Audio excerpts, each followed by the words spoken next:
Good evening, folks. We're back with a little bit of coin crack. Here we are with another roll reveal. This one here is going to be a 1945 Philadelphia plastic tubed roll. I had tuber on there. Need to say tubed. Actually, let me do what I need to do here. So what live on the stream? There we go. There's my picture back. Now let me work on my title here real quick. 196B. It's actually number B196. Hello, Steve. B196. It's a 1945 Philadelphia.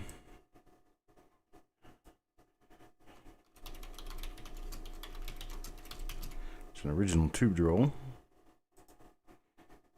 And I think I have things straight. Hello, Jeff Dunn. How are you doing? So you'll notice I did figure out how to crop the size of my windows down. In fact, I need to do it to this one. Let's see here real quick. Yes, that does indeed work. Okay. So I got the size of my tray down here, and I've got everything started off. Hey, Randy, Wild Bill, how you guys doing? Glad you guys came by. I've had a whole bunch of problems this week since Wednesday morning. Been having trouble with headaches, inability to focus, and I think I've gotten past a lot of that. Yesterday I woke up and had a really bad toothache, and so I couldn't talk without drooling. So I took care of the toothache. That's now over with for the time being. And so I just sat and worked on reveal coins instead of trying to get more done with regard to these broadcasts, the reveal broadcasts. I do have one more reveal broadcast to do. It's going to be the 1947 D roll. I'm going to get that done on Monday afternoon. It's going to be Monday afternoon, Monday evening. I'm going to take care of that rather than try to stuff it in tomorrow with Jessica's auction. I'm going to go ahead and let Jessica do her auction tomorrow, and then Monday we're going to go ahead with the 1947 D roll. I have a coin laying down here just so I could get it focused. So it's not one of the coins of this roll. I'll go ahead and get the roll out now. You can see it right here. Nice sharp camera that we've got these days. Let's see if I can get... Ooh, there's not 50 coins in this roll. Okay, so what we're going to do...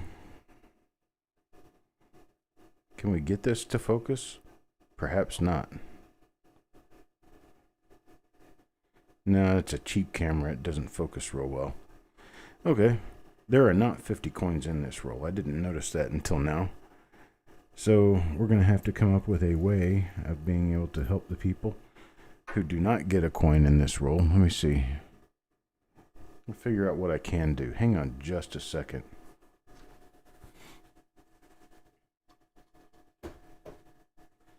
I'll tell you what I will do.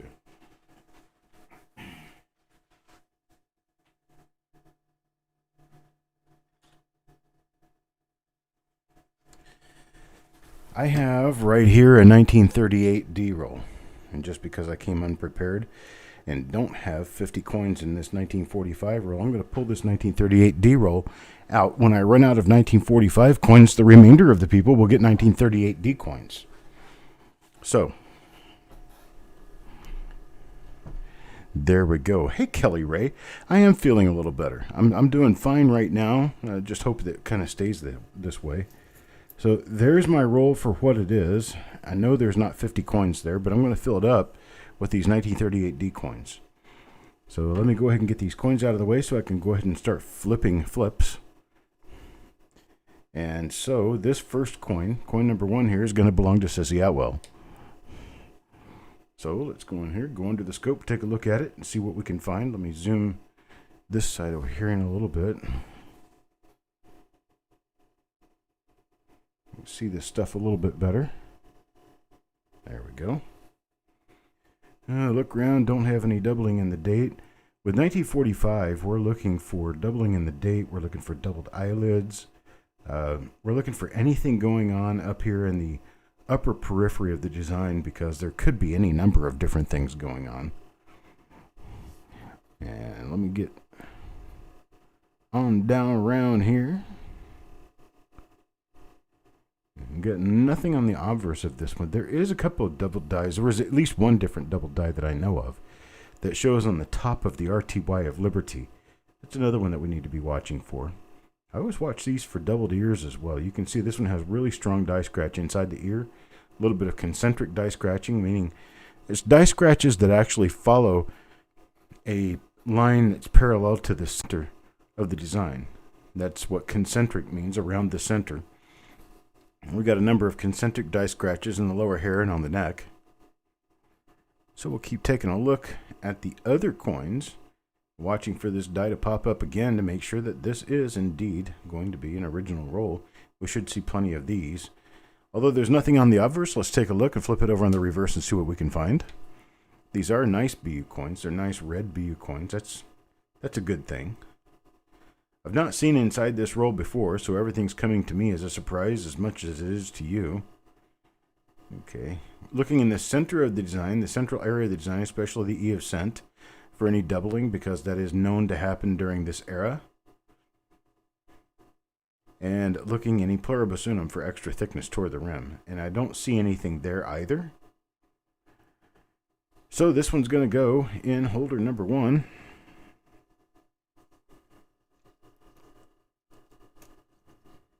And that's Sissy's coin. And we will move on to Adam Chambers. Adam Chambers get coin number 2 in the roll.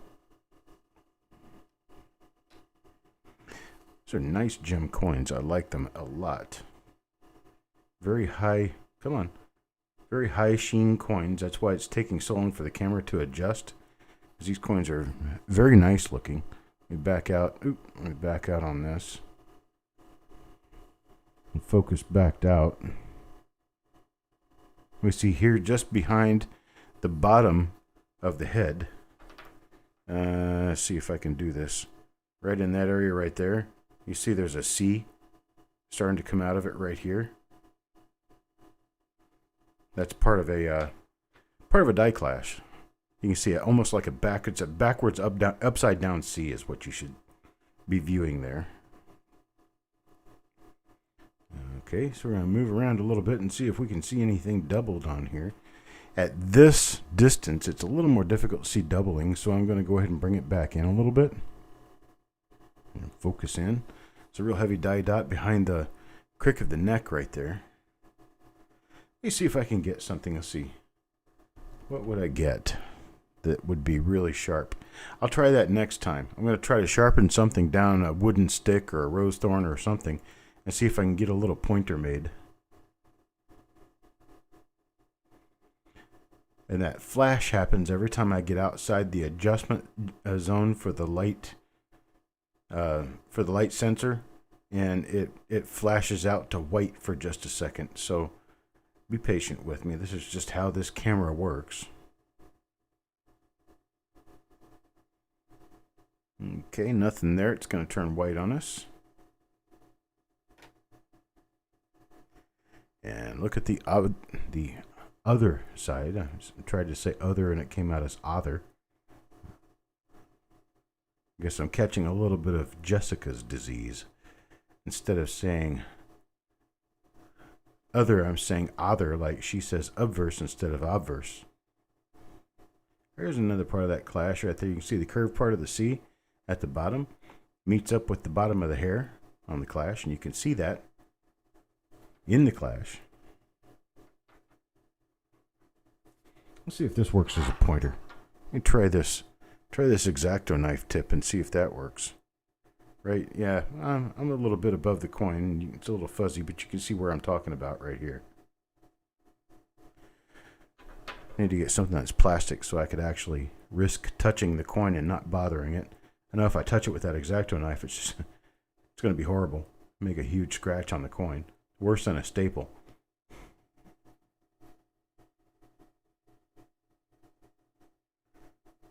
I don't know how obverse is easier to say than obverse. I don't see either one of them being easy or hard. Right there is a struck through, a little struck through area where your wheat lines are basically missing because there was a clot of something on the die when the coin was struck. That die was filled in that area. and it leaves the coin missing detail.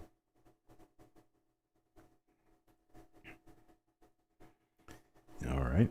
And that's Adam Chambers' coin. Okay, I knew that would happen if I tried doing it this way. So let me just do it the old way. And here's coin number 3 now for Wild Bill.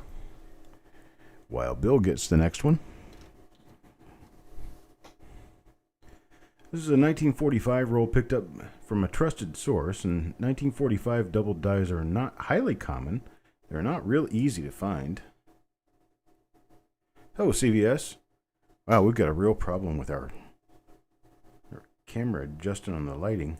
Got to pull in a little bit. Let me try doing an exposure change. No, it should be auto. There we go. Let me see if this works any better.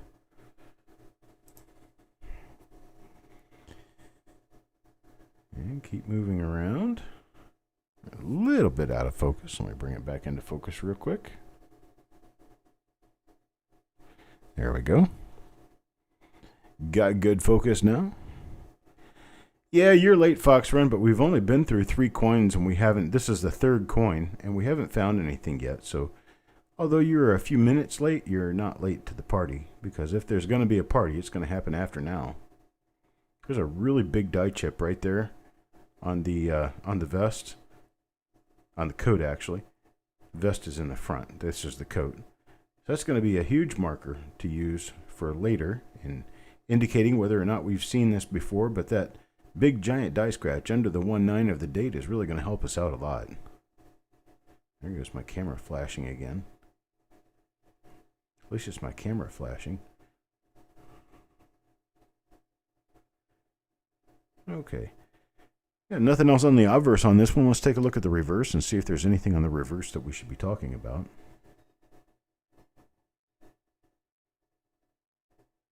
Don't see anything doubled in the pluribus unum. I don't see anything doubled in the wheat.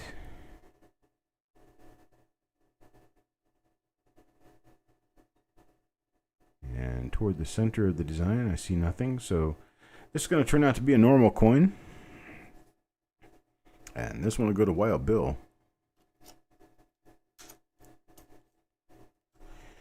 Next coin, number 4, goes to Doug Reese. This will be Doug Reese's coin. Yeah, I believe this is a die we haven't yet seen, but it doesn't appear there's any doubling on the obverse.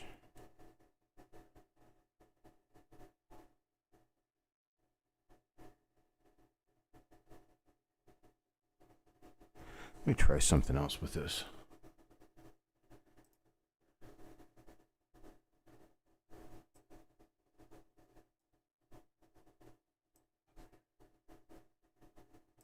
This might help us change exposure a little less often.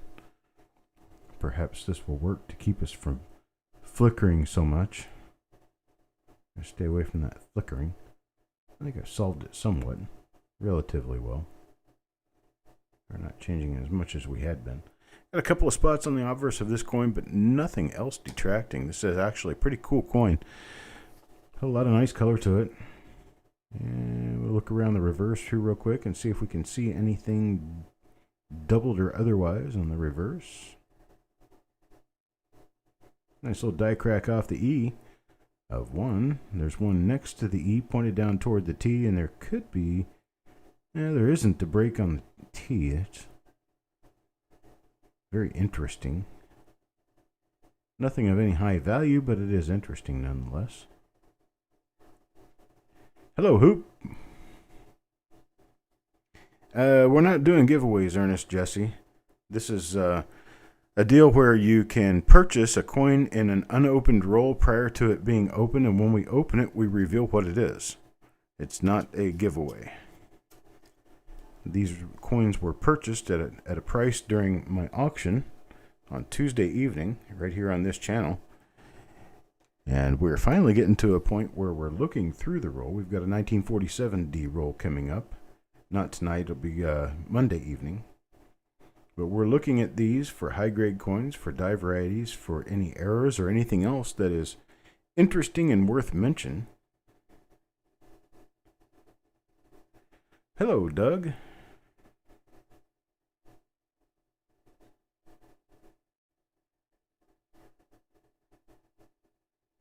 Okay. Got nothing else on this one. Let's take a look at the reverse on it. See if we have any die variety going on there. Anything of error, notice, anything that we should be talking about. Right. Get through this real quick. It looks like we still have a little bit of the flickering, but it's not as bad as it was. Now, one minor spot on the reverse. You have to remember that when we look at these at this magnification, we're seeing pretty much every molecule on the surface of the coin. So we're going to be able to see very easily any little tiny spots or anything. They're going to look like huge caves. Make the coin look like it's totally ugly under this particular lighting, but it's best for viewing the details. Mike Birchman gets the next one. It's coin number 6. The one thing it doesn't, though, is it does not make the coins look flattering. But if I were to back out and show this to you one-to-one and show it to you without any zoom, look at that die line. It's a very odd looking die scratch around the mouth. It's almost like his mouth is cut out like a puppet.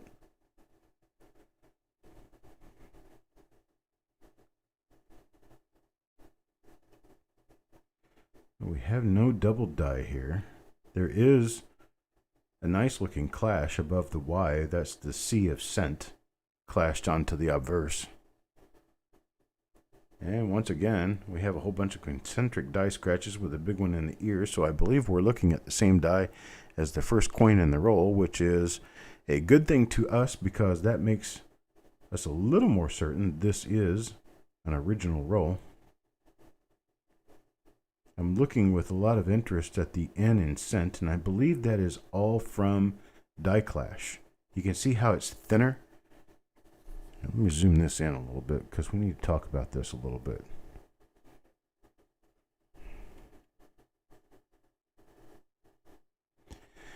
Okay, so where you see that extra hump makes it look like doubling.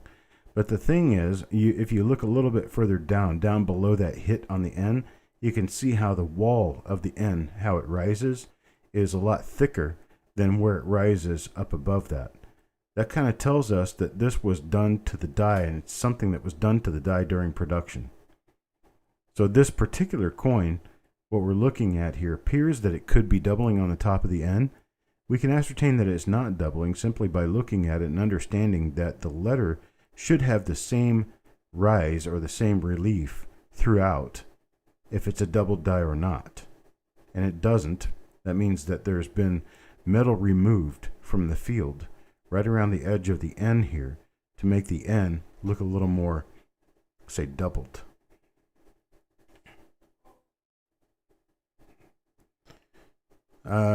It wasn't a struck through, Randy. It was a die clash, and that's actually a very common occurrence. But I will zoom out for you. There is a little die clash of the C of scent going through the Y of liberty. And then maybe what you were mentioning before with more to it, there's a die clash in the throat right above the bow tie. Those are related. They are the same clash. And they're not really anything unusual because they're pretty much common.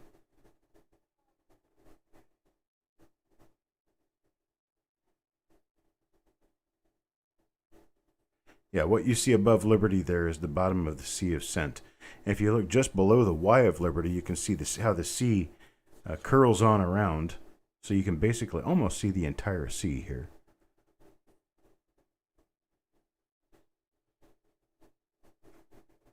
And right down here, right there, is the bottom of the E of 1. There's the 1, which is up in this area. And then there's scent right down in this area. And then down here is where you'd see United States of America. and then the wheats would be on the outside with the stems up here and the hair lines of the wheat up here.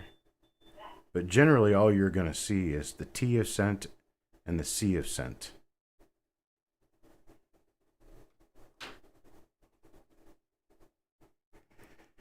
That's that coin for you.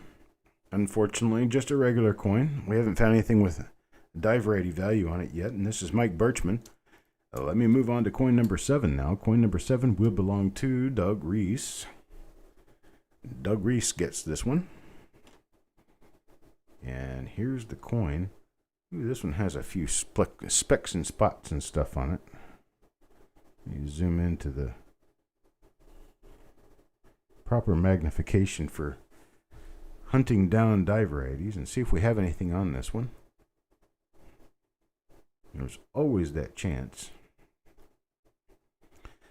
There's also every chance that somebody could end up picking a 66 level coin out of this. If you can grade one of these coins MS66 red, you're talking about probably a $75 to $100 coin.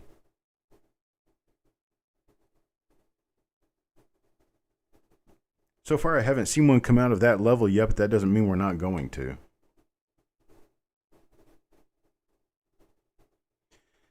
Point out the differences between die class and double die. Classes are differentiation between different types of hub doubling, meaning that double dies are classified. But that I know of, there's no use for the term class without there being a double die. So classes like class 1, class 2, class 3, class 4, those are classifications of double dies. So you get a, let's say like a class 1 double die is a rotated hub doubling. Yeah, that's like with the 1972 double die and the 1955 double die. Those are class 1 hub doubling. And then class 2 is distorted hub doubling, where you actually get distortion between one design and the next design that was hubbed into a die, and that creates doubling toward the rim. There's a lot of them in the 1960s that are like that. All right, next coin goes to Wild Bill. Wild Bill is going to get... this one looks like a normal one, too. Well, maybe not.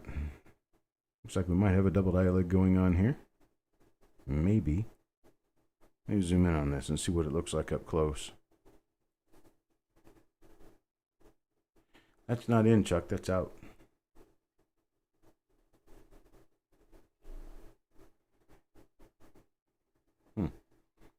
I'm looking at what looks like maybe a doubled eye. But it's not. And here's how I can tell you. It would be a doubled eye. There would be a chance that it was a doubled eye if it matched the shape and direction of what we're trying to compare it to. And it doesn't on either case. It's sharper than the eyelid is, so it's more of a point. And it's also not in the same direction. It's not. And I'm going to guess that it probably matches up with all the little die scratches above the eyelid and the 2 die scratches on the nose below the one that we're looking at. So I'm going to call this a die scratch more than I would call it a doubled eyelid.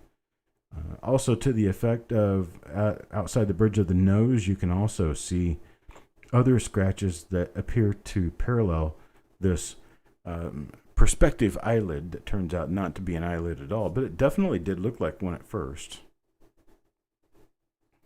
Let me back out on this again. And sorry that we go temporarily out of focus. This is not a digital microscope. This is actually a manual microscope with manual focus. So I have to focus it every time I'm going to move the zoom in or out on the coin. So I've got nothing else on this one. I'm going to go ahead and flip it over and take a look at the other side. And what do we have here? Yeah.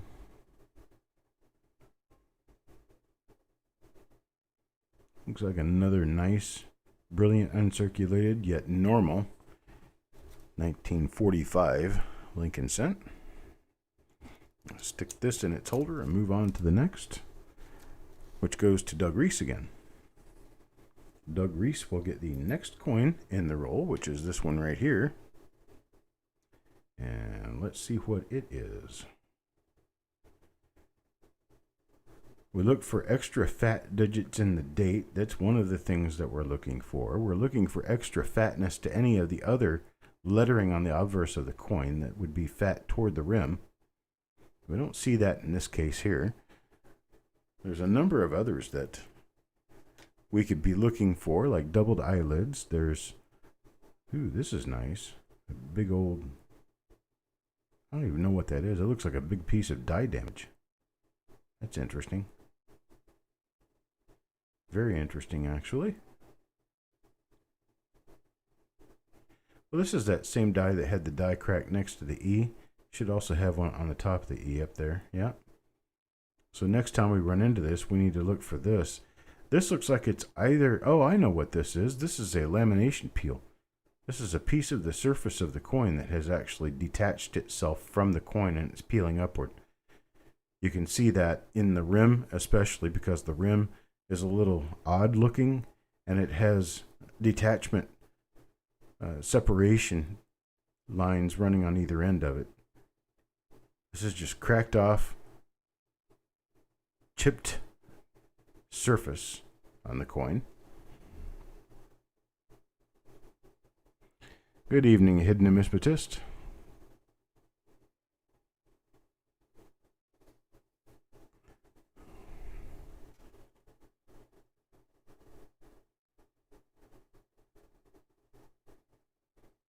I have nothing else of any real concern on this coin, so we'll go ahead and put it in its flip and move on to the next one.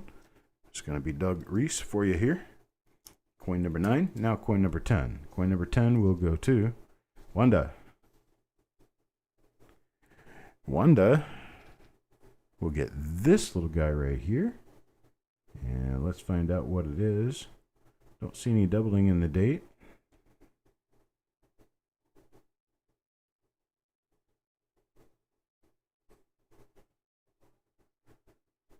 Nothing in God We Trust or Liberty. This one is a later die state coin. Later die state, meaning that you can see a lot of flow lines that actually affect the design on the coin.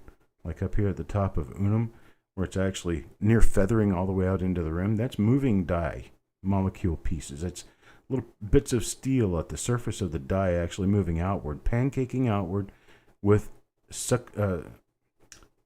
successive strikes. There's an interesting little scratch area.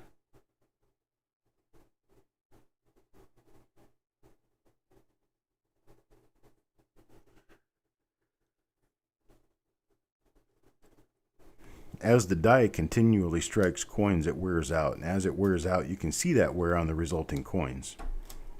And so a later die state strike, you can see, is lacking detail because the die had left detail behind in its wear. This one's for Donna Mac. Let's see what we can see here. Looks like I've got nothing on the obverse. Check under the L here real quick. Yeah, got nothing there. All right. Take a look at the reverse and see if we can find anything on the reverse.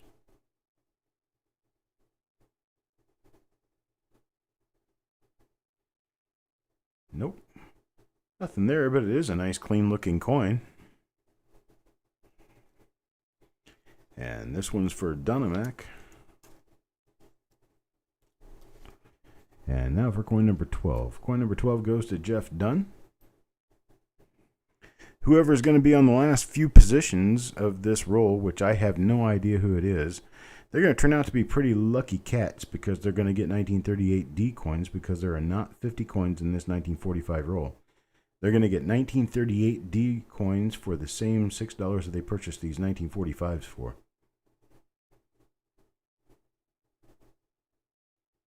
Hello, Hector. Nothing on that side. Let's take a look at the other side of the coin, see what we can come up with. See if we have anything over here.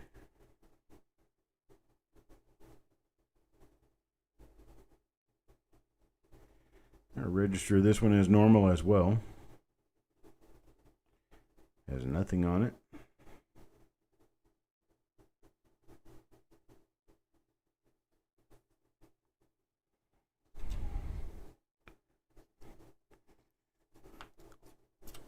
Did one have to press a button gently? There must be a story behind that. That one went to Marshall.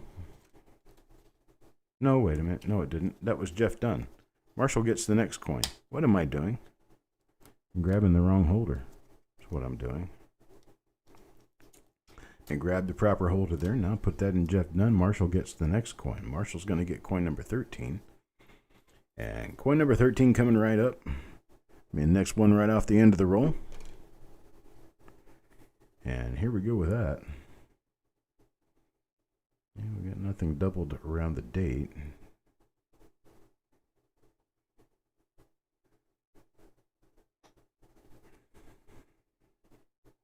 So I want to tell you guys who arrived a little bit later than others and may not have heard this in the beginning of the broadcast. I've been trying to get around to doing these broadcasts this week, but I've been plagued by issues and little problems that have arisen. It's like yesterday I planned on doing the broadcast and ended up with a toothache that I had to take care of. That wasn't fun. I couldn't speak at all without drooling because my tooth was hurting so bad. It was like a pretty bad headache in my mouth. I've taken care of that today without having to deaden my mouth. So that worked out. But I've still had a number of minor issues and minor little problems here and there. All right, that's coin number 13 now. Let's take a look at coin number 14. And who is it for but our own Joe McBride? Joe McBride will get this coin. A little bit later die state. Still part of the original roll.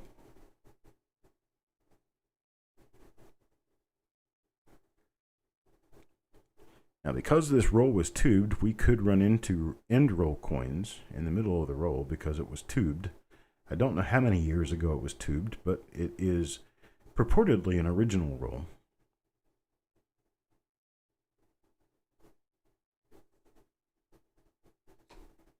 Got nothing on that side. Let's take a look at the other side.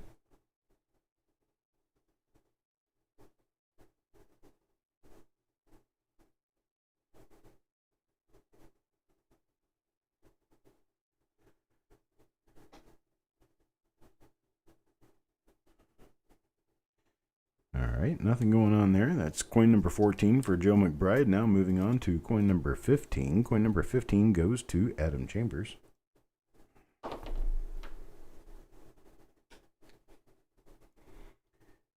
And here's the first side of Adam Chambers' coin. Got a nice little die clash in the throat.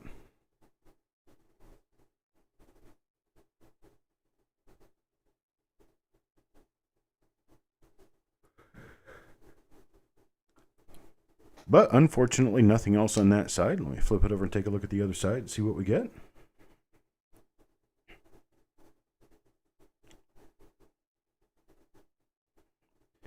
As some of you may be wondering, I've got a number of packages here that need to go out. I did not get shipping done this week because I've been working on these reveals. These reveals that we did back in June, July have become the bane of my existence. I'm exactly 14 rolls from finishing. Now I've got to get through these things and get them done and get them all shipped out to you guys so everybody has what they are supposed to have. I do apologize for being behind on stuff, but I am merely behind. I am not trying to hold stuff from you, and I definitely will ship everyone everything they've purchased. It's just going to take me more extra time, unfortunately. Trying to get there. This coin number 16 goes to Paul Hampton. A little bit of a stain on the date.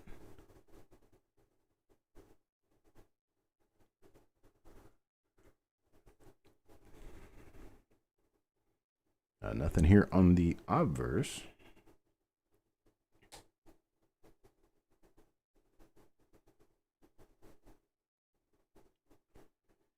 And looking for something on the reverse.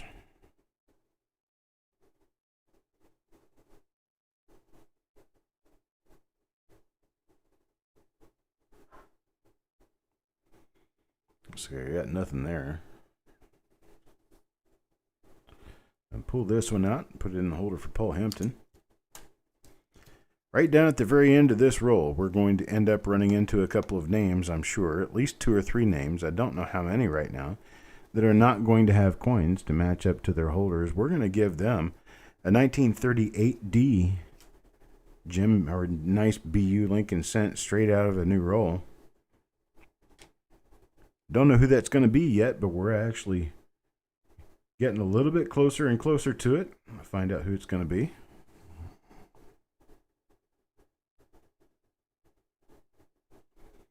Okay, I've got nothing on the date there.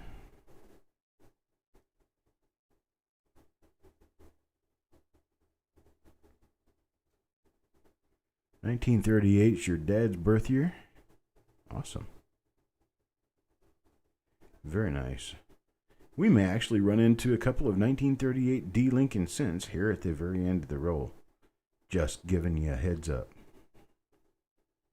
Hey, Donna Mac, how are you doing? Hope everything's good with you this weekend.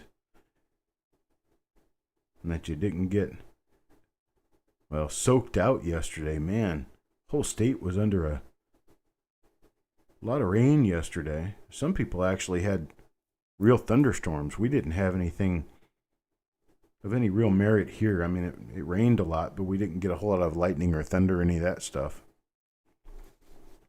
And when the rain went away last night, I was watching the news, and the news came on and said that there were actually tornado warnings up toward the Virginia line from here. Good thing we live in the south of the state. This one goes to, let me see, Sureg. Sureg's going to pick this one up.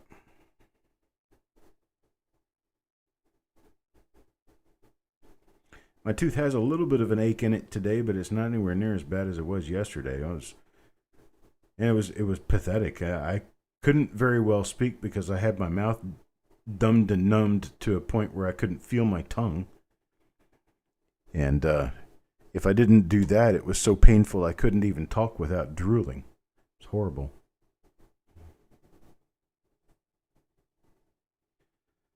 But right now, I've got everything to a point where it feels okay. It feels relatively normal. So, time to move on, get work done. We're going to be doing the 1947 D reveal come Monday. It's going to be Monday evening. I'll get it scheduled tonight or tomorrow. That way everybody will be reminded. I'm going to send out another email to all the people who are actually involved in it. I think that's a good idea. It should be a practice that I continue. What did I just do? I just stuck a whole coin in the holder already for Eric without looking at it. So I've got it back out now.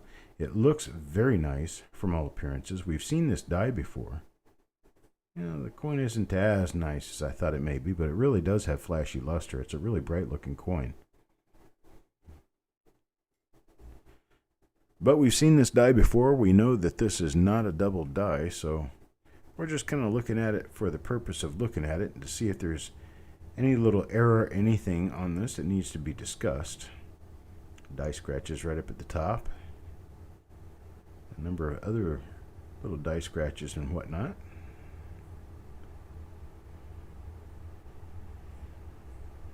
And that's pretty much it. Let's move on to the next coin. Next coin is going to be coin number 20. And coin number 20 is going to go to Farm Dog. This is Farm Dog's one coin out of this roll. Let's take a look at what we see on this particular one. Well, let's see. Looks like it's normal there. That slight extra thickness to the 1 is actually normal for 1945. I'm not exactly sure why, but I think it has something to do with the master die. Got scratches in some of the areas that count here, which tells us that we've got a different die than one I've paid attention to before. Because in this roll, I've not yet seen scratches below the lip like that. And we know they're die scratches because they lift out from the surface. They're not dug in. It's like this little guy right there. My light is coming from the top. So the shadow is on the top, and that tells you that this line right here is actually dug into the coin. So it's actually slight damage to the coin. But when you look at this line, where did it go? Yeah, the one there between the 1 and the 9, right there at the bottom tip of the 1 and 9. Right down there. We can see that that line has light on the top and dark on the bottom. So that means since the light is coming from the top, that means it's lighting a ridge. So there's actually a little line sticking out there. So you can tell all of your die scratches versus the scratches in your coin. In that this little wavy little scratch here in the center of the screen is actually a dig into the coin, whereas this little thing right below his chin, well, the light is on the top, so you can tell the light's on the top, so that is a little ridge that sticks out. All these little things are die scratches.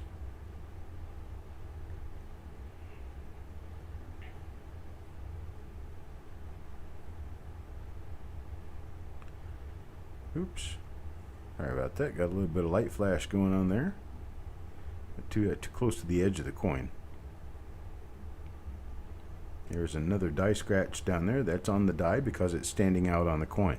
Remember that coins are an exact negative production of the die. So whatever is sunken into the die is going to be raised on the coin. So the letters that you see up there are actually cavities in the die. They're actually holes in the die that allow the metal of the planchette or the coin to sink into the die and create those standing letters. In the same effect, if you put a scratch in the die, you're actually digging a hole into the die. It's going to raise up when it strikes the coin, which is exactly what happened to that little thing just below the Y of Liberty, right down there on the back of the coat.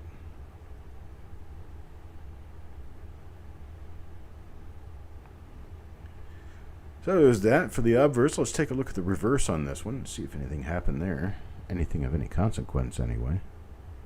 A little bit of damage on the right wheat. A little spot above the NE. And as we go around, we're just seeing more little minor picks and marks on the die that make this a unique die. Right there is a clash mark. So that's the back of the neck clashing up to the C. No biggie there.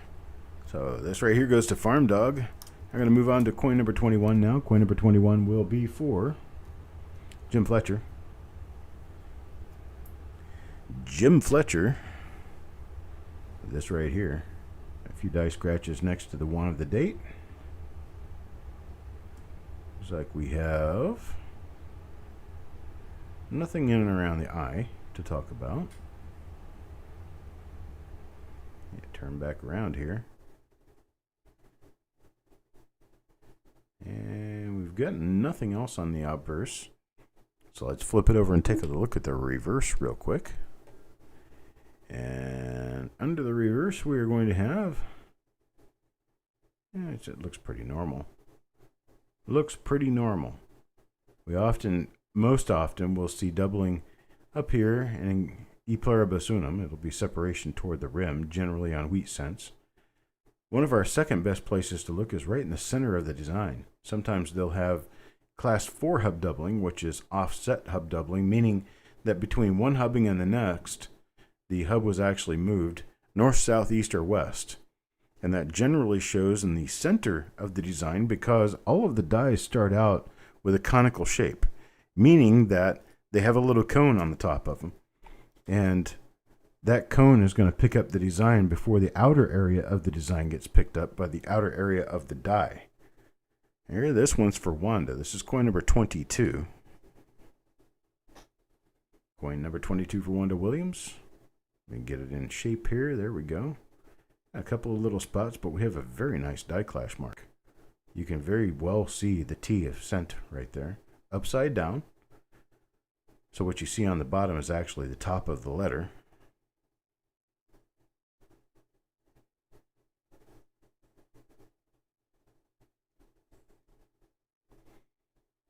And there's a little bit of a struck through right there. You can tell that's not damage to the coin because when you look at it closely, let's look at it closely.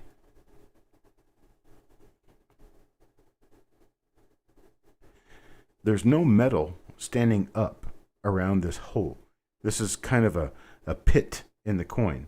And as you look around the edge of that pit, there's no metal standing up above where the field would normally be, which means that that pit was created at the time that the field was struck, which means it happened during the strike. So whatever it is, it was some sort of material that was sitting on the coin that got struck into the coin. And this is called a struck through. It was struck through. It looks kind of like, I don't know, maybe a little piece of metal that was all wadded up, a little piece of foil or something like that. Sometimes you never know. We back way out on this and we can see that very well. That's a pretty nice one. Meaning that this particular coin probably has, I would say, a $5 to $10 value over the value of the normal coin for that particular issue, simply because of that extra little bit of error on there. Let me zoom her back in and get her to the other side so we can take a look at the other side real quick. See what's on the other side. It's a little bit later die state. Just a couple of minor issues on the coin though. Little black flecks and parts of what appear to be fingerprint, but it's still a pretty decent looking coin overall. That one goes to Wanda. You got yourself a nice little struck through. And we're on to coin number 23. And coin number 23 is going to go to John L. Get his holder up here on top. There we go. Goes to John L. That's coin number 23 now. And let's take a look at what we get out of coin number 23. Okay, we got nothing around the eye. Let's look at the date.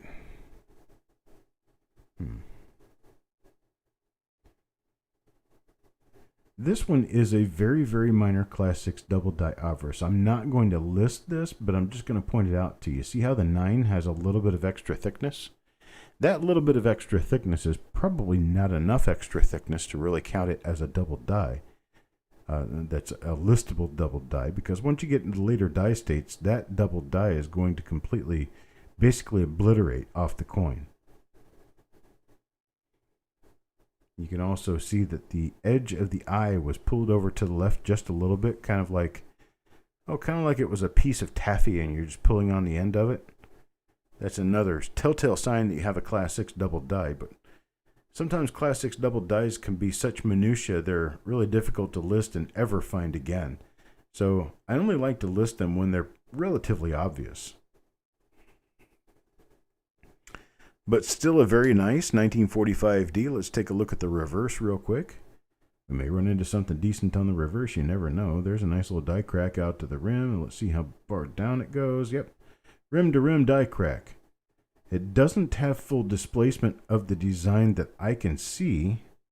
Maybe just a little bit, but probably not enough to call it a retained cud. But it's close. It's a nice rim to rim die crack. The difference between a rim-to-rim die crack and a retained cud is a retained cud is going to be removed from the actual die. It's going to be a floating piece. So the step level of the floor of that cud would probably be different than the floor or the field of the coin. So it'll be a piece that'll look like it's been lifted up or pushed out. And the design is not going to be continual. The design will be cut off at the edge of that little piece and will be moved over a little bit. That's how you can tell that that piece of the die has actually fallen off, changed levels, and moved. That's a retained cud. If it's still all the same levels and it really hasn't moved much, then it's still just a die crack that goes rim to rim. people have interest in those, and they are collectible as such. Not nearly as much as a full cud, though. All right, let's take a look at coin number 24 now. Coin number 24 will go to Sireg. Sireg gets this one. If I can find it. There it is. I still have a little bit of trouble with hand-eye coordination of driving my hand around under the microscope. Now you can tell that this one has a really heavy die scratch under the 1/9 of the date, and we've seen this die plenty of times so far. It's one of the more common dies in the roll, and there's no double dies on this particular die. So we can just kind of look at it for little error issues and move on. See if there's anything for us to discuss here.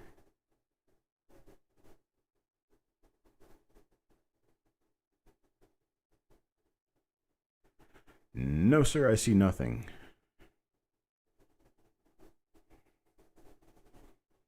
And that's for Sireg. Hello, Spike Ted Die Crack. You missed a rim-to-rim. I don't know if you saw it, but you missed a rim-to-rim die crack on the previous coin. It was a basically what I like to call a pre-cut die crack. Let me pull it out for you real quick. Show it to you.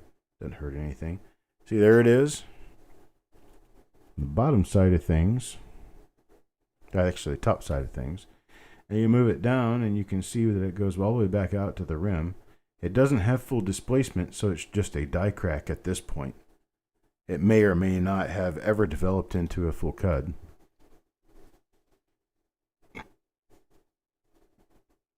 All right, now coin number 25, halfway through the roll, Tim Morrell.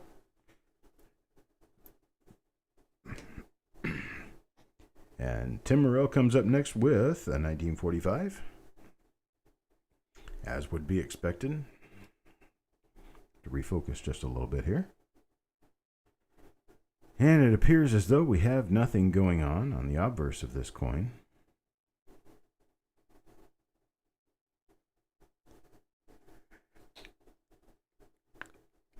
And then on the reverse, quit it. Stop it, camera. Much better, much sharper camera than the Dynolight that I was using. But it does have a bad attitude.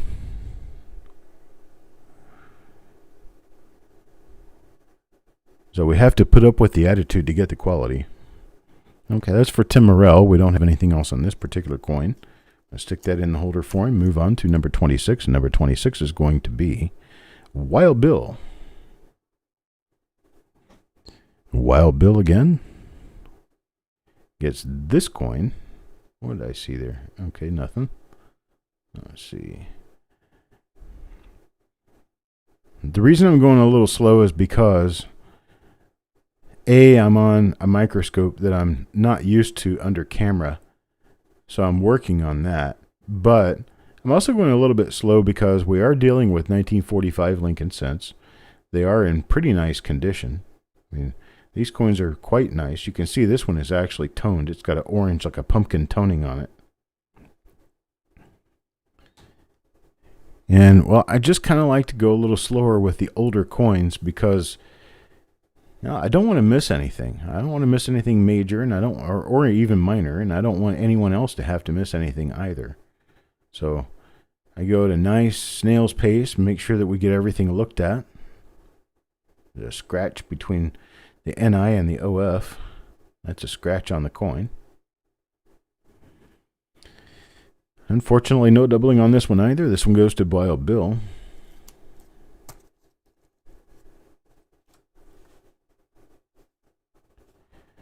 The volume got louder. That's probably because I moved my microphone down just a little bit.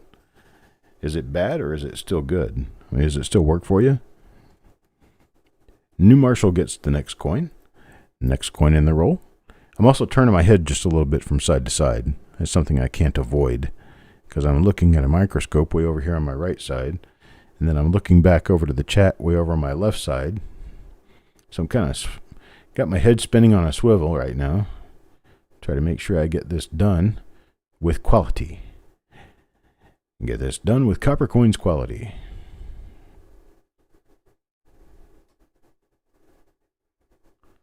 Well, good. I'm glad that the sound is a lot better. Very good. All right. I'm glad about that. I know that we've had a number of months where the sound was just not as crisp as it could have been. A little bit quiet. And kind of wish we hadn't had that, but now at least we've got it resolved. I resolved it by placing a gain in the microphone. Gain filter, through the software that I'm using. Just in case anyone else uses broadcast software and they tend to be a little bit too quiet, try playing with your gain a little bit. Turn your gain up, and it might actually turn the volume up and the output of what people hear. Because my volume was all the way to the top. I was just having trouble with gain. All right, Marshall gets a normal coin, but a nice one. It looks like this whole roll may turn out to be normal, but it's also turning out to be a nice roll. There's Jim Fletcher now. Jim Fletcher for coin number 28. Now serving number 28. You like 45s being called older coins because it's your birth year? Yeah, it's every time I figure somebody says, well, you know, these 1968 rolls are pretty old. I mean, they're over 50 years old now. I said, yeah, I know it. I know it.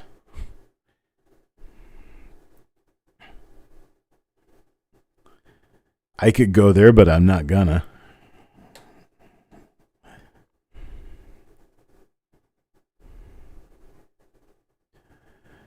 These coins. 1945 was the year World War II ended.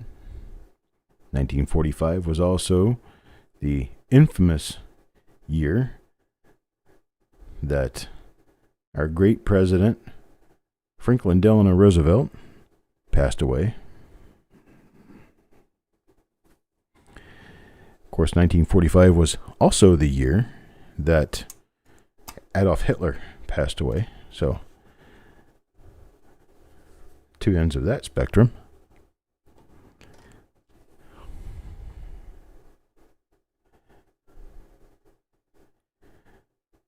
(1945) was only a couple of years away from when a man named Tucker developed an automobile that had a headlight in the center of the hood that actually turned in the direction of the steering wheel. Very innovative thought, that the headlight actually turns, the front center headlight actually turned with the steering wheel so that you could shine light on where you were getting ready to go as you turned. Tucker only made cars for production in 1948. Never made another one after that. They're actually pretty good quality cars.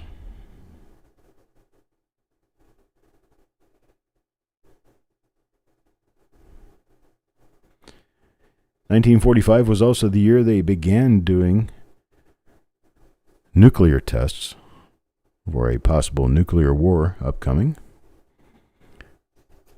That was where the birth of the idea of duck and cover came from. By 1950, they were teaching kids this in school and actually having drills of, instead of like tornado drills like we did when I was a kid in school, they were doing duck and cover drills just in case an atomic bomb went off. Next one's Mike Birchman.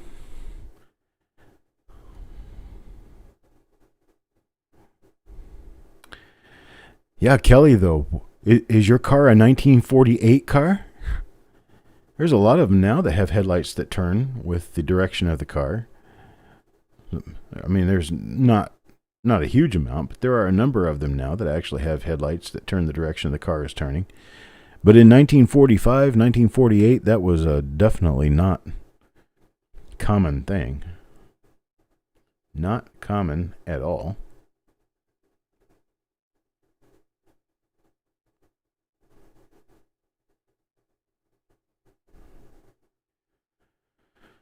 Yet another normal coin. We're only up to number 31 now. Only up to number 31. We still have hope. Wanda again. Wanda gets another coin right here. Yeah, this one's got a few spots on it. I knew that there might be spots on some of the coins in the roll. Ain't no spots on me. Ain't no spots on me. Might be spots on some of you tots, but there ain't no spots on me.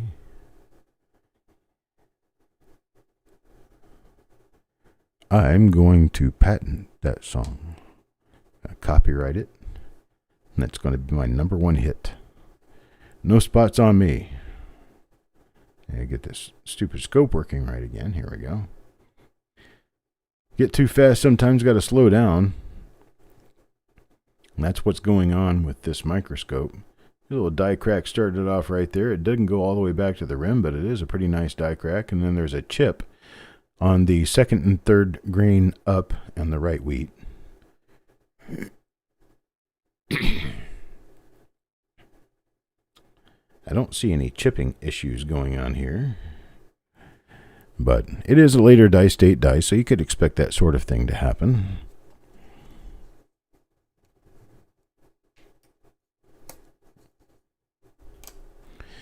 All right, next we've got Eric Beyer. Eric Beyer will get this coin right here. It's another one of those ones with a really strong die clash, or die crack. Sorry, again, it's one of those ones with a really strong die scratch. I meant to say the word scratch, and it just didn't come out below the 1/9 of the date. So we've seen this die before. We're going to get through this one, taking a look for any other error things that are going on here, and then we're going to move on. Nothing on the obverse here. Let's take a look at the reverse.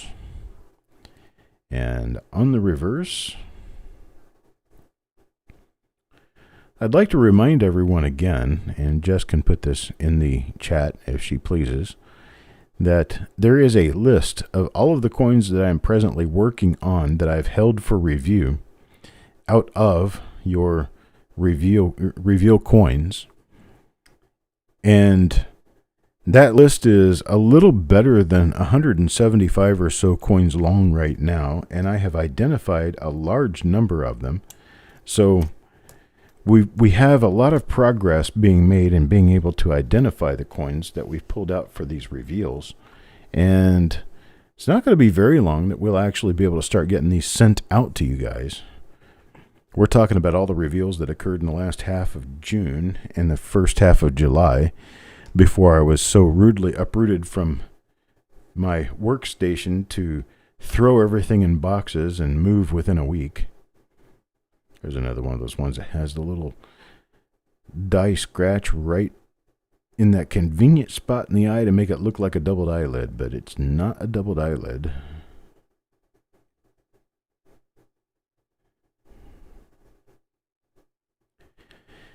Here's basically what happened in a nutshell, if you didn't already know. That we know of, Steve, no. There were no steel 1945s.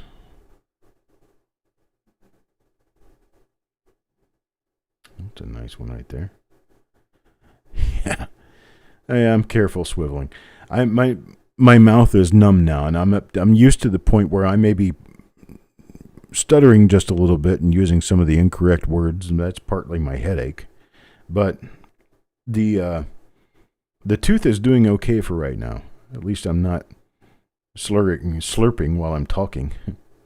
I was drooling when I was trying to talk because my tooth hurt so much I was drooling. And my wife is very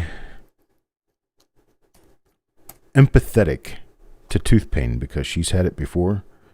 And let me change this real quick. Eric's name is upside down in this, and I don't want it to be. That's going to affect things later. I'll put it right side up and move on with life. There's Eric's name right side up. Now I'm going to get this one put back where it belongs. Right there, Jim Fletcher. Now we're on to coin number 34. Coin number 34 belongs to Steve A. All right, what do we have here? Well, it is a slightly spotty coin. This one will still grade around an MS63 red so far. Let's see if we keep it that way. Still an MS63 red level coin. Flip it over and take a look at the other side. The die was dirty, and that's what caused all that model speckling on the obverse. Still going to get a red grade, even with these little fingerprints. We have no doubling on this coin to make it more interesting. And we do have an MS63 red. So this will turn out to be an MS63 red coin with no die variety on it. Unfortunately, just a Choice BU coin. And here's Dynamac. Actually, my wife found this stuff. It's a instant tooth pain relief stuff that you swab onto your tooth. And I guarantee you they know what they're talking about when they say instant. Tooth pain goes away, for me anyway, in my particular situation. The tooth pain went away within like 5 seconds. And within 2 minutes, I didn't even know I had a toothache. And this was a toothache that was actually making my eyes water. It hurt so bad. And about 5 minutes later, I was actually eating dinner. I couldn't eat the rest of the day because I either had a really bad nauseating headache or my tooth hurt so bad there was no way I was going to be able to chew on anything. Let's take a look at the reverse now. And the reverse of this bad boy is normal. Slightly earlier die state. It has some machine doubling on the design. That thing on the bottom of the O and the bottom of the C there, that's machine doubling. It's a shelf-like doubling with no notching, no separation at the corners of the letters, which tells you instantly that you have machine doubling. And machine doubling is something that occurs when the die... I've got a mosquito in my office. Oh. Squirrel! That was Dynamac's coin there, and it's normal. Machine doubling is something that actually happens when the die is a little bit loose. And the coin is struck with a slightly loose die, and you end up with shelf doubling on the corner edges of the lettering. Gosh. You ever get that thing where you find a bug and then suddenly you think the bugs are all over you and you get this buggy feeling? You know, I saw a mosquito flying around in the office and now I feel like it's landed on me 100 times over inside of 40 seconds. It's going to bite me. It's going to bite me. It's going to bite me. I know it's going to bite me. I have to be ready for it to bite me so I can swat it. It's going to bite me. And that probably never will. I certainly feel like it's landing on me. Time and time and time again.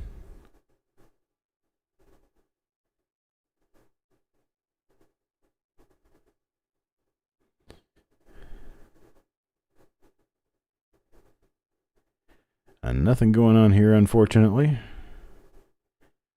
Just a relatively nice but normal 1945 Lincoln cent. Like it. That's for Mike Birchman. That's coin number 36. Now coin number 37. 37 is going to go to Jim Fletcher. We do not have 50 coins here, so we're definitely going to bust into that 38D roll. And we look around this 1945 and find that we have a later die state obverse. Later die state meaning that the coin has struck a large number, or the die has struck a large number of coins. And you can tell that because of all of the wear near the outside edge of the die. That wear looks like fuzziness going toward the outside edge of the design. That happens, and see this ghost doubling, this little bit of doubling appearance on the outside edge of the 5? That is yet again the effect of the die striking a huge number of coins. So huge that the molecules of the surface of the die actually start to wear outward and move outward from their position.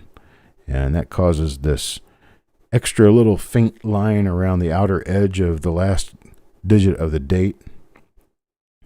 This is most commonly known for 1955, where people are looking at that as a quote-unquote poor man's double, but that's poor man's double die, but that's not what it is. It's not a double die at all. It's just die wear. The erratic pragmatic. There are 3 different ways to purchase coins in these reveals. The first and most common way is going to be during our Tuesday night auction. Tuesday night auction gives you the opportunity to get involved in these rolls by purchasing the coins when they come up at a shotgun start. I will announce the roll that we're doing, and then I'll say go. When I say go, you guys tell me how many coins you want in the roll, and I put you down for it. Now, that's the first way to get involved. and the most common way. Now, there's two other ways to do it. One way to do it is that I will do that same thing sometimes during these reveal shows. I'll actually sell another roll during a reveal show, and that will be available only to the people who are currently at the reveal show. This one's for Marshall. It's coin number 38. Again, I see nothing on the obverse. Oof, some spotting on this one. So that's the second way to be available at the reveals like you are right now. I could pull out a roll and say, okay, we're going to sell this roll right now, and go through it and sell those spots. And then I will do the broadcast where I actually go through the roll later. Right now, we're getting too late in the week, and I've had too many issues this week to be able to get into a new roll right now. So we may do it next week. The third and final way that I actually sell reveals is to go onto the Facebook page on Coppercoins. You go to facebook.com/coppercoins.com. Join that page as a fan, and there will be an announcement made at some point here and there, 1 week or the next or the next. There's no real schedule for it. But I make an announcement that I'm selling a roll, and this is what the roll is, and let me know below how many spots you want. And I take the first 50 spots who speak up, first 50 people who speak up, get spots in the roll until the roll is sold out. And then I do the reveal during that week. Now, one thing that you have to understand with regard to these reveals, and the people who have been involved with these for quite a while now are feeling it in a very painful way right now, is that I do get behind. If I get behind, you have to understand that I am the only person doing the work involved in getting all of this done, except for the identification of the dies themselves. There's a really nice die clash for you. That is not a hair laying on the coin. That is actually part of the back of the neck, part of the back of the hair right there, being reflected back to you as a part of a clash. There should be more of that clash, maybe up here. There's the back of the neck right there, and the back of the hair.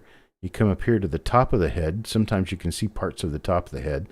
I don't see them here though. There's part of the top of the head right over here. You see it right there under the C of America. That's the forehead, and then where the A is there, that's part of the bridge of the nose.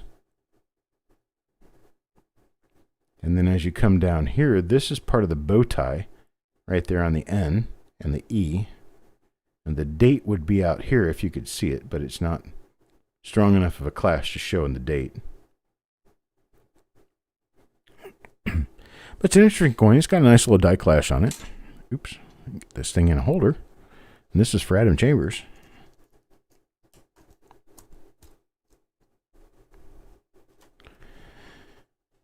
And coin number 40 goes to Paul Hampton. And Paul Hampton's coin looks like this right here.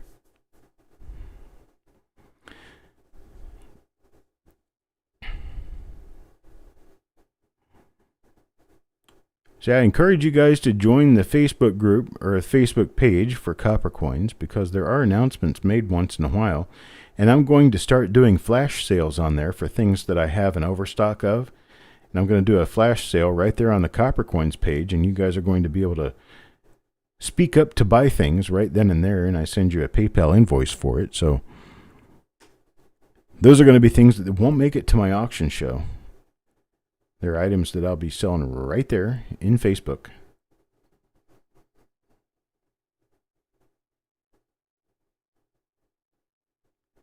It's a nice clean looking coin. It's that rim to rim die crack again. This is a very nice reverse on this. And so we've got another one of those rim to rim die cracks that probably eventually became a retained cud possibly, and then a cud possibly. These particular coins, we don't have that.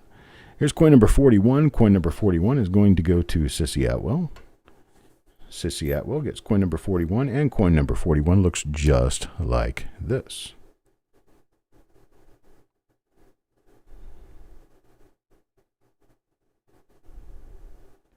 A few little spots. Nothing too alarming. Nothing 3 alarming. All right, let me flip it over and take a look at the other side. See what happened.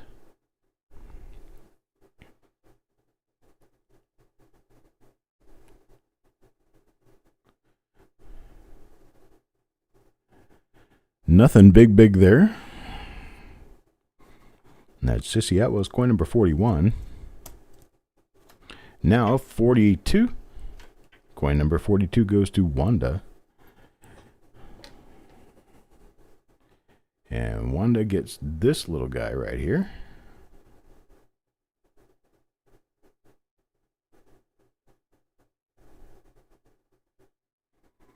Got nothing going on that side. It is a very nice, clean looking coin, though. It's a gem. And move over to this side. A couple of little spots in the reverse, but that doesn't take it away from gem status. It's still looks like a pretty decent MS65 reg coin.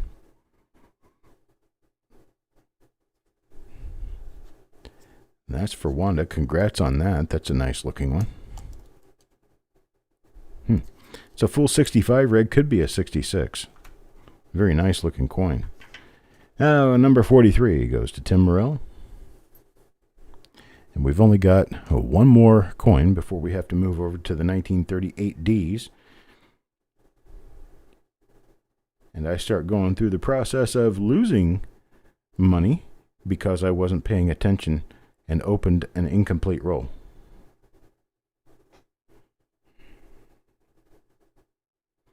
That's a little bit of a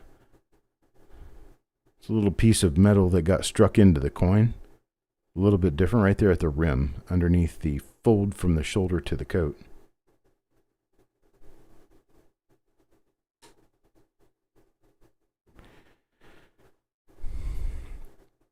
As you guys know, we run auctions every Sunday and every Tuesday. The auction list for tomorrow is available online and has been posted by our very own Jessica Johnson, the host of the Coin Night Live Auctions Weekend Edition on Sunday evenings. That will be tomorrow. And exactly why my 1947 D reveal will not be until Monday. And then Tuesday, we've got the regular Coin Night Live Auction that I host. And we're going to have a number of really nice coins there.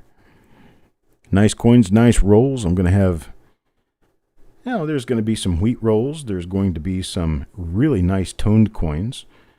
Toned coins that have been returned in a submission to NGC. So, I'm going to have graded tone coins. Really, really nice ones. Pinks and purples and greens and reds and yellows and blues. All kinds of colors on those coins.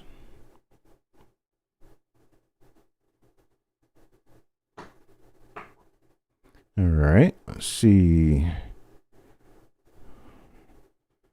Okay, nothing else there. So Jim Fletcher gets a pretty nice looking 1945, and that is the last 1945 I have. So now I'm going to close the tube up and open this tube of 1938D. And the remainder of the people in this particular roll are going to get a 1938D. I don't even know what these look like. Oh, they're nice. There we go. And the first 1938D goes to Jeff Dunn. Jeff Dunn will get this coin right here. Oh, these are 38S. What do you know? So I thought they were 38Ds, but they're 38S. Okay, Jeff Dunn's going to get this one.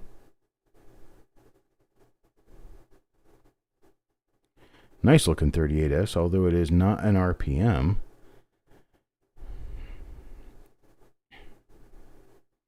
I'll flip it over and see what's on the other side. Jessica's hair is standing on the back of her neck right now. He's like, you're giving away 1938S and uncirculated. These are $15, $20 coins right here.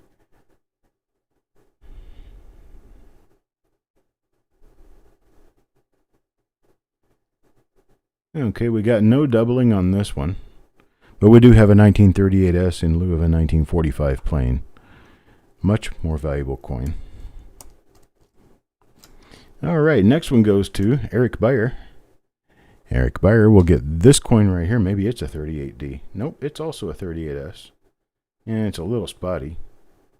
But it's still a decent looking 1938S. I mean, you certainly can't kick it out of the truck. You're getting it for $6, right?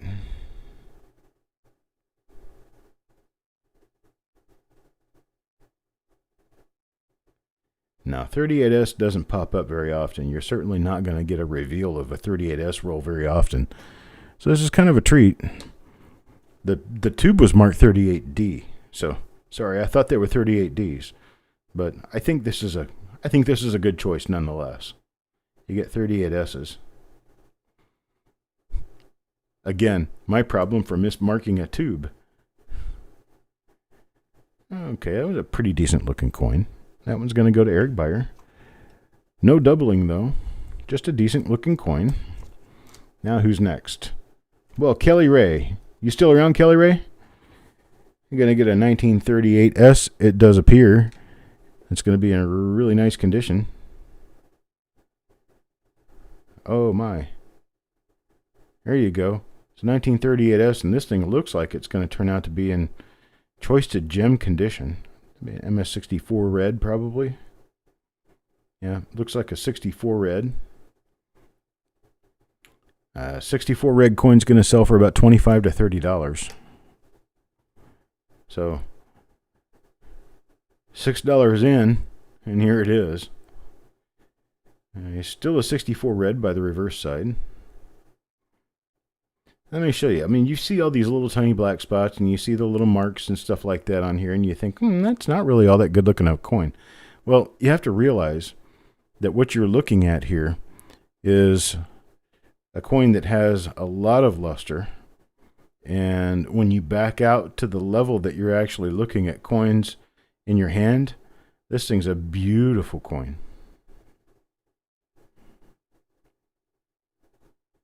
So there you go. That's what this looks like from a little bit of a distance. We're going to stick this in Kelly Ray's holder number 47 and move on to holder number 48. We've got 3 more coins to go. They're all going to apparently, because I can't label a roll properly, they're going to be 1938S. And Kelly Ray's name slip was in there backwards. Here's John Laughter, John L. And what do we have here? It's not an RPM 1, 2, or 3. So it's going to be a normal 1938S. But God, this thing's a 65. Really nice. Really nice. Full blazer coin. So you guys just remember that when you look back, and this was reveal number B196, and it was a 1945 roll, you look at your reveal coin, and it turns out to be a 38S. This is why. Because Chuck did not come to the game prepared. All right, nice 1938S there. And that's for John. And let me get this name card straightened out here. All right. And then number 49 would be Paul Hampton. Paul Hampton gets the next coin in the roll, and the next coin in the roll appears to be... It looks like it could be RPM number 3. Check it out real quick. No. Not an RPM. It did appear to possibly be RPM number 3 there for a minute, but it's not. Okay, let me back out so you can see the pretties again. Well, this one's got a bit of a brown spot on his chin. Kind of cute, kind of nice, but it's not in as good condition as some of the other ones that we've been going through here, unfortunately. Let's see what we have on the reverse of this one. It kind of follows suit. Not in the greatest condition, but still, it's a 1938S. San Francisco minted coin prior to World War II. Not going to be easy to find. Nice red BU. And number 50, the last one. Hey, John Laughter again. John L., you get 2 of them, buddy.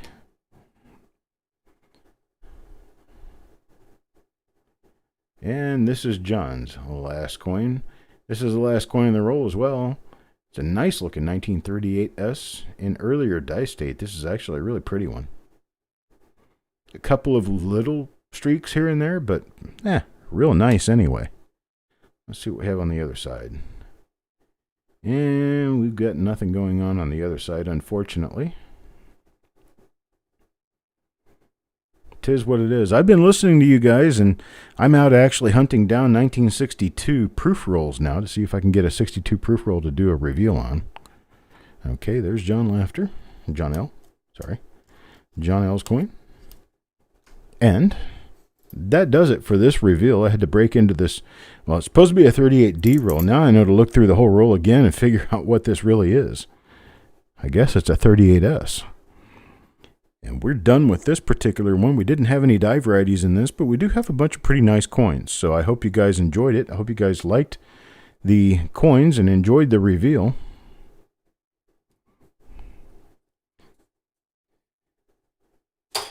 And I think I'm going to get back to my work for the evening and work on these. I'll show you what I'm doing here. Let's see if I can bring this camera up. Not that. Not that. Not video capture device. Here, let me add. Hang on a second here. Let me get my camera up so you guys can see me. And create new. Okay. And we're going to be using the Logitech HD Pro web camera. And we're going to say, okay. And here I am. Right there. I don't have all the lights on me. It's not bright in here, but I'm going to show you this. That right there, right on the corner of the desk up there, is my box full of reveal coins. You can see the little yellow slips on them. That means I've identified those. I've got about 2/3 of them identified at this point, and I've got another 6 or 7, 8 rolls left to go through, and then I'll be done. Yes, I've got my Bob Ross shirt on. We don't make mistakes, we have happy accidents. I do have a Bob Ross shirt, of course I do.